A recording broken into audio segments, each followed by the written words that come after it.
La France insoumise est coupable. Elle est complice des violences faites à nos enfants. Elle a voté pour protéger les bourreaux d'enfants. Comment pourrait-on voir ce parti à la tête de la France?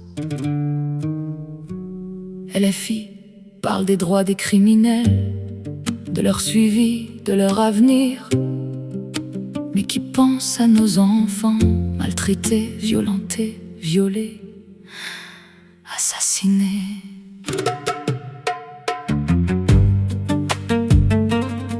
Dans l'hémicycle, un vote tombe.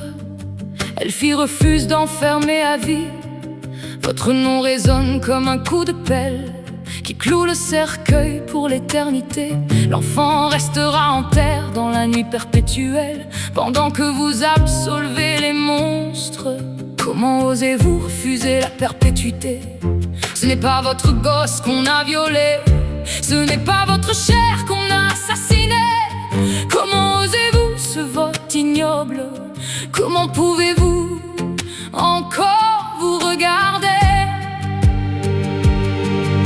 Vous parlez de réinsertion, de pardon, nous parlons de protéger nos enfants. Vous discutez du droit du bourreau quand votre loi s'incline devant le criminel. Qui protège enfin nos enfants?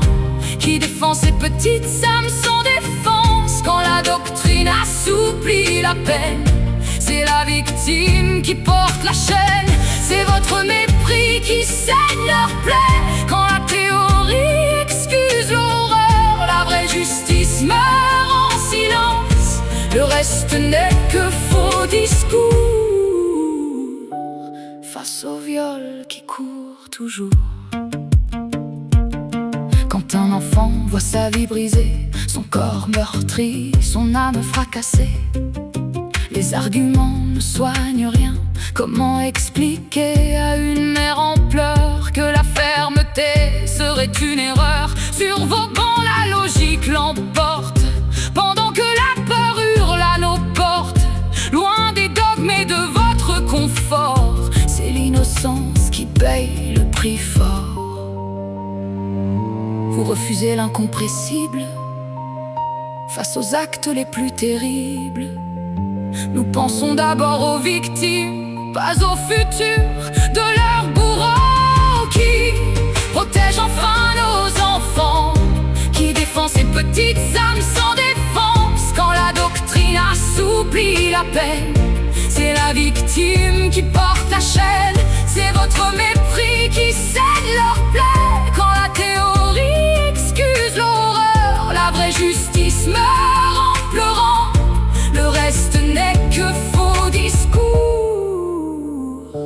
face au sang qui coule toujours. Qui protégera nos enfants? Voilà la seule vraie question. Votre choix restera gravé quand les discours seront oubliés. L'histoire retient les actes, pas les excuses politiques. Pas de haine